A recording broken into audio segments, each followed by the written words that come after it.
энэ нийслэх одоо болоо. Тэр бид нар бол яг энэ юун дээрч гаргасан байгаа шүү дээ. Чиглэх хуудах өгөх тухай дээр бид нар та нарын тэр төсөвт ерөөсөө ороогүй. Энийг өсгсөн зөв үү буруу юу гэдэг дээр ороогүй. Энэ бол та нарын 100% өөрсдөө чинь эрх мэдлийн асуудал. Гол нь энэ хууль тогтоомжоо хэрэгжүүлэх явцдаа алдаа гаргасан уу юу гэдгийг л асуугаад байгаа. Тэр сонсгол хийсэн 2 иргэн орсон гэж байна. Гэхдээ 2 иргэн чинь нийслэлд байгаа сая гаруй хүнийг төлөөлж чадах юм уу? 790 мянган авто тээврийн хэрэгсэл татвар төлөгч гэж байгаа. Тэд нэр 2хан иргэн төлөөлж чадах юм уу? Тэр 700 мянган татвар төлөгчөөс чи хэдэн хүн тэр санал асуулгад орж иж энийг төлөөлөх ёстой юм. Тэгээ хэдэн хүн тэрийг харсан. Тэр 2 хүн орсон. Хэдэн хүн харсан болоод 2хан иргэн орж байгаа.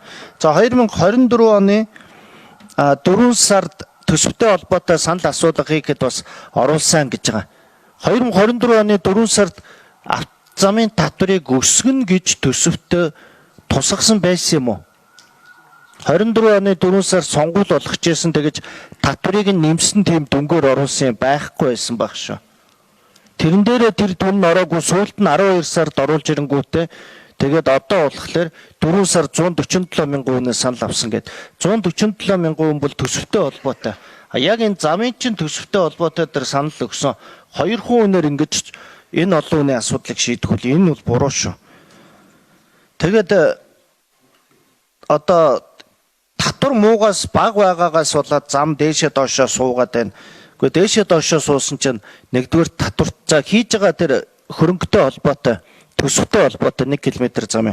Хоёрдугаарт бас замын хийж байгаа компаниуд тэр чанартай хяналт шалгалттай холбоотой л байгаа шүү дээ.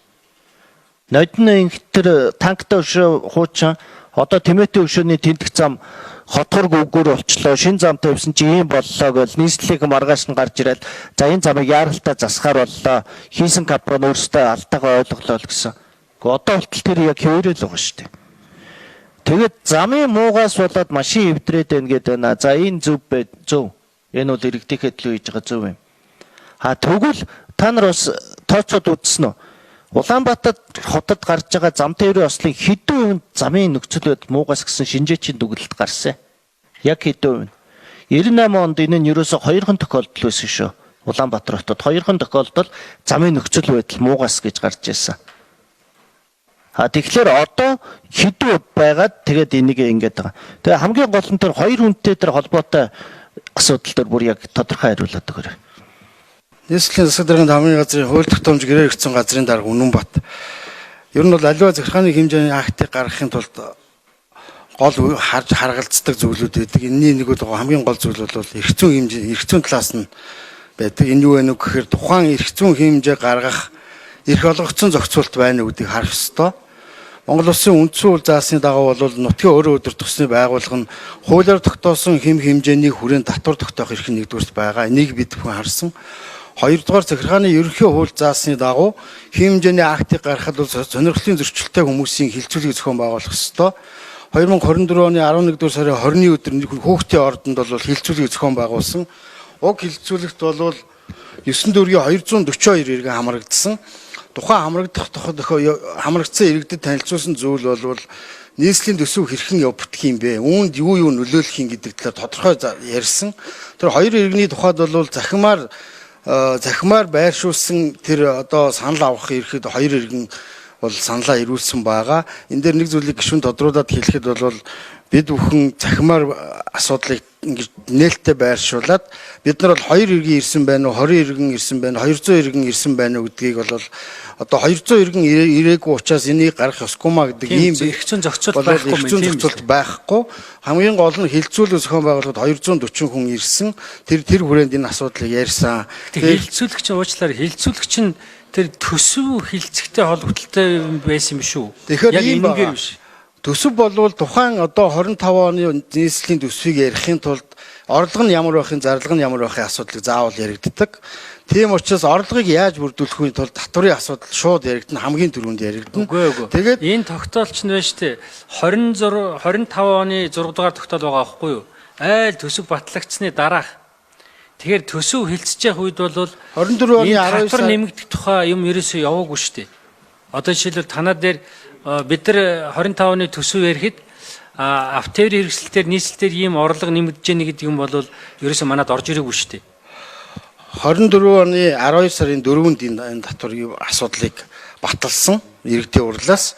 Ингэхдээ 11 сарын 20-ны өдрийн хилцүүлгийн үр дүнгээс одоо хамгийн гол нь захиргааны хэмжээний актыг хууль зүйн дотоод хэргийн яамд бүртгүүлэхэд хардаг хамгийн чухал зүйл бол энэ иргэдийн оролцоог хангасан байдлыг хардаг. Тэгжиж хэмжээний актыг улсын нэгдсэн бүртгэл бүртгэдэг. Гишүүдээ зүгээр одоо бас нэг статистик мэдээ хэлэхэд 2013 оноос саяны хүртэл энэ татварыг нэмээгүй. 2013 онд Улаанбаатарын замын сүлжээний урт нь 415.4 км байсан. Хөдөлмөрийн хөлсний доод хэмжээ 192 мянган төгрөг байсан. Тээврийн хэрэгслийн тоо 410 мянга байсан. Засвар арчлалын төсөв төртгөн 55 мянга байсан. Яг өнөөдрийн байдлаар бол Улаанбаатарын замын сүлжээний урт нь 1231.3 км, хөдөлмөрийн хөлсний доод хэмжээ 792 мянган төгрөг, тээврийн хэрэгсэл 804 мянга, засвар арчлалтын төлбөр нэг дахин нэмэгдсэн 110 мянга байгаа. Дээрээс нь нэмээд нэг зүйлийг та бүхэндээ хэлэхэд бол энэ одоо энэ өнөөдрийн байдлаар практик дээр яг өнөөдрийн татвар нэмэгдсэн зүйл бол 3500-аас дээш буюу одоо өндөр хүчин чадалтай машины татвар бол өндөр нэмэгдсэн байгаа. Доошоо буюу 1500-аас 3100-ийн хоорондох татвар бол татварын зөрөө бол одоо автарын өөрөө явах тээврийн хэрэгсэл улсын албан татварын дунджаар авцсан байгаа. Яг эц таазанд нь бол тулгаагүй гэсэн үг. Одоо энэ дээшээ дахиад тулгах бололцоо нь байгаа. Тийм учраас энэ нөгөө та бүхэн судалгаан дээр гаргаж харсан баг. Ягаад гэвэл энэ та нарын тайлбар бол 24 оны 12 дугаар сарын 4-ний өдөр тогтоол гарсан. 24 оны иргэдийн төлөөлсөн хурлаар төсөв батлагдахад бол энэ татварын асуудал бол тусцсан байсан гэдэг юм байна, тийм үү? Тэр тусцсан байсан учраас 24 оны төсвийн хилцүүлэг дээр бол яригдсан л гэж үзээд байгаа юм байна шүү, тий? Та нар тийм протокол байгаа бол ажлын хэсэгт ирүүлсэн бий юу? Яг одоо энэ татвартай холбогдлолтойгоор. За хэдэн номер хариулах юм? 7. ажлын хэсэгт бол эдгээр мэдээллийг бүгднийг өгсөн. Яг саяны байдлаар процесс явсан. Процессын алдаа бол энд гараагүй. Яг л бид өхөн иргэдээ энэ дээр очихроо процессын алдаа гарсан бол улсын нэгдсэн бүртгэлд бүртгэх боломжгүй. Бүртгэхгүй бол энэ бүртгэж аваагүй бол энэ хуулийг дагж мөрт иргэцэн үндэслэл байхгүй захирам хэмжээний актыг. Тийм болохоор дахин асуудаг нэг үл одоо эн чинь бол нийгэмд явах мэдээлэл нь болохоор иргэдээс одоо цахимаар асуусан 2 хүн ирсэн тэр нь одоо иргэдийг төлөөлөхгүй гэдгийг явуучих гээд байгаа учраас би тодруулаад байгаа шүү. Тийм учраас та бүхэн дээр бас тодорхой хариулаарай. За 4 сард татварын санд асуулга дээр орсон гэсэн шүү дээ, тий. Тэгэхээр тэр яг материалаа одоо сая бол 7 номероос тэгж ойлголоо шүү дээ. Иргэдээсээ асуугаад батлуулчаад тэгээд 12 сард оруулж ирсэн гэж. Түрүүн бас хэлэхдээ 4 сард 137 мянган иргэнээс асуусан гэсэн. За тэгэхээр тэрийг яг цаасаар алтан бичгээр над руу явуулчаарай. За ажлын хэсэгт өгсөн юм биш үү? Сая чи өгсөн гэж хариулсан үгүй юу? Тэгсэн тэрэн дээр байхгүй лээ. 24 оны татвар дээрх бол байхгүй тий. 24 оны татвар за тэгээд материал дотор байхгүй гэж баясгалан гişүү хэлж шүү. Тий.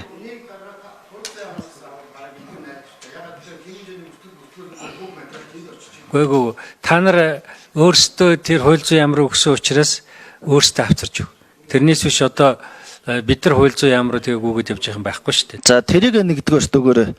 Тэгээ хоёрдугаарт гэх юм бол тэр сүүлд 12 сарын 4-нд яг энүүгээрээ дагнсан тэр хүүхдээ ордонд хилэлцүүлэг явуулсан гэдэг юм уу? Эсвэл нийслэлийн татвартай холбоотойгоор тэр дунд нь энэ асуудал яригдсан юм уу? Нийслэлийн төсөвтэй холбоотойгоор яригдсан юм уу? Яг энэ асуудлаараа нөгөө дагнсан тэр санал асуулгыг л бид нэр яриад байгаа шүү дээ. Тэрүүгээрээ санал асуулга авсан юм уу? Яг тэр цахимаар авсан 2 хүн чинь яг энэтэй холбоотой асуудлаараа бусд нь болонгууд юусоо төсвөө энэтэй холбочоод байгаа юм уу? Төсөвтэй хийсэн асуудлаа нийслэлийн энэ тээвэр хэрэгслийн татварыг тэрэн дээр ярьсан, тэрэн дээр нэг буланд нь байсан гэж ярих гэдэг юм уу? Асуултанд нэмэлт тодруулга өгөө даваадлаа захиргааны дэвтэр орлогч. За 2024 оны 4 сараас 6 сарын санал асуулганд бол автоврын иргэсний талаар бол ороггүйсэн. А яг тусгаалan нөгөө хуудасаар санал авдагч болохоор 10 сарын 18-нд 2 хүний санал ирсэн гэж байгаа. Харин 11 сард соёлын төв ордонд 242 хүний оролцоотойгоор хийсэн хилцүүлэгт энэ татварын нэмэлтийн асуудал тусгагдсан байсан. За тус хилцүүлгүүдээр бас иргэдээс үүнтэй холбогдлолтой санал асуулгууд ирсэн.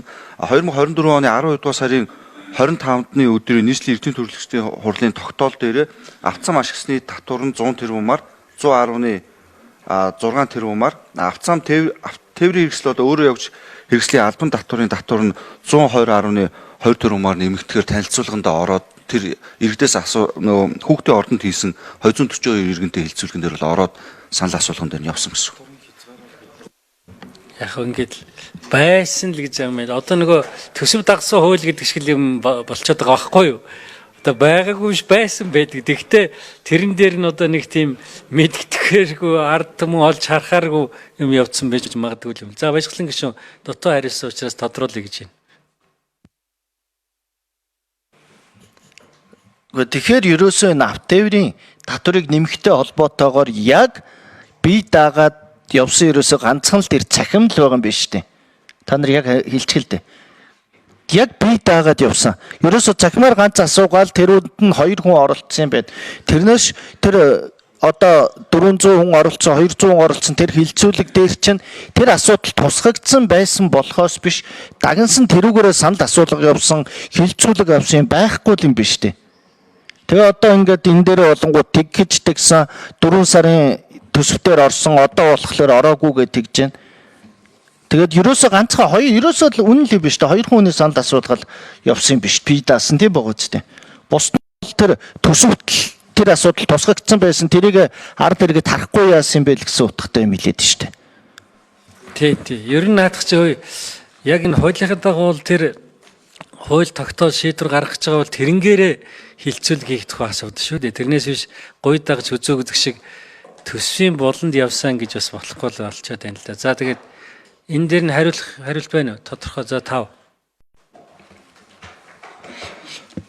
За баясгалан гишүүний асуулт нэмээд хариулъя. Даваа талаа цагтаар нэгдүгээр орлогч.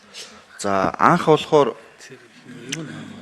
хуулийн төслийн саналыг бид нар болохоор юун дээр 4 дахин нэмэгдүүлэхээр бол бэлтгэж байсан. Тэгээ ингээд дээд хязгаарын дав. За тэгээд ингээд 2025 оны 24 оны 11-р сард хийсэн хилцүүлийн үр дүнд ойролцоогоор 15 иргэнээс санал асуулт ярилцсны үр дүндээр бид нар тухайн хэмжээг буцаж иргэн харж үзээд 3 дахин болгож ингэж татвар дээр бол хилцүүлгийг хийсэн. Тэр 2024 оны 10 сарын 18-ны өдөр бол яг тусгаалan энэ дээр бас автоврын хэрэгсэл дээр санал асуулга явуулж 2 хүн дэмжихгүй гэсэн санал өгсөн. Тэгэхээр эдгээр санал асуулгыг авч үзээд бид нар 3 дахин болгож ууруулж ингэж оруулсан байж байгаа. Тэгэхээр тусгаалan хилцүүлэг явсан гэж үзэж байгаа. Яг тусгаалan хилцүүлэг бол цахимаар явсан юм байна л да. Тэгээ 2 хүн ирсэн. Гэхдээ тэгээ тэр нь одоо бас нөгөө хуулийн зохицуултыг болчиход байгаа юм биш үү? Одоо тэдэн иргэдийн тэдэн хувь нь оролцож ээж хүчтэй болно гэсэн заалт байхгүй юм байна л да. За ерөөсөө хариултаа тэгэл бөөрн килсэр бол яг л ер нь эндээс би үнэ хариулт сонсохгүй юм байна л да. Улаанбаатар хот гэд түрүүн хэллээ пэйж 10,000 лайктай мөн үү те? Тэ? За 10,000 лайктай байна. Улаанбаатар хот маань сая 700,000 хүнтэй. Тэгээд тэр 10,000 хүн хэдэн төрийн албаагч хэдэн яг иргэд байгаа вэ? Тэр бол одоо яг үнэхээр төлөөлж чадах юм уу? Тэгээд үнэхээр одоо нэг бүр ичгмээр юм нь тэр Улаанбаатар хот бүхэлдээ санал асуулга асуухад 2 хүн санал асуулгад оролцсон хэрнээсээ жирийн нэг иргэн гарын үсэг цуглуулангууд ерөөсө 33,000 болоод их хурал дээр ороод ирж штэ. Тэгэхээр энэ дээр бас та нар байна бодоорой. Үнэхээр тэр сайтын хандлт нь ямар байдیں۔ Түрүүн бол 7 номер хэллээ л дээ. Хуулиндаа юм болохоор бид нар ингэж байгаа маа. Хуулиндаа угаасаа хүний тоо тусгаагүй. Гэхдээ тэгэд хуулинд хүний тоо тусгаагүй гэж болно. Гэхдээ та нар хийж байгаа ажилдаа хандж байгаа хандлага нөгөө талдаа тийм биш. Хийсэн болоод өнгөрчихөж байна. Гэтэл энэ хэдэн өв байх ёстой юм. Хэдрүү дөхүүлчих юмсан ядаж хэдэн хүний санал илүү оруулах юмсан гэж ажилласан тэр сэтгэлж хаана байгаа. Хоёр хүн ашгүй болсон. Магадгүй нэгнийх нь эхнэр нэгнийх нь нөхөрч битсэн байж болно шүү дээ. Ингэхлээр энэ дээр яг иргэдтэйгээ нээлттэй бай. Бид нар та нарын татвар нэмсэн асан тэр дотоод асуудал руу ерөөсөө ороогүй байгаа. Процедурын энэ алдаа гарсан юм уу гараагүй юм уу? Гэхдээ яагаад тэгвэл тэр хоёр хүн гэдэг чинь өөрөө алдаа байгааг хийлээд байна шүү дээ. Дахиад хэлье. Улаанбаатар хот одоо ажиллаж байгаа ажлагчдын тоон хэдэв? Нийт бүрэлдэхүүн.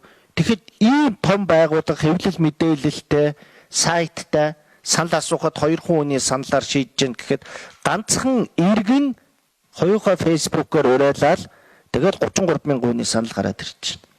Тэгэхээр тэр хоёр санал бол иргэдийн дунд явуулсан одоо судалгаа гэж бол ерөөсөө тооцогдохгүй. Хилэлцүүлэг дээр түрүүн бас хэлсэн. Хилэлцүүлэг явуулсан гэд яриадах юм ба явуулаагүй шүү дээ. Хилэлцүүлэгчид ангаараа автоврын татварыг нэмэх асуудлаар яваагүй гэсэн шүү дээ. Төсөв ярьсан тэр дунд байсан гэсэн шүү дээ. Тэгэхээр хилэлцүүлэг явуулсан гэдэг үгээ бүр авчаа. Ерөөсөө ганц бодиттой мэдээгээвэл иргэдээс авсан санал асуулга авсан тэр нь Улаанбаатар хотын сайтаараа авсан хоёр хүн хариулсан гэдэг л юм байгаа юм байна.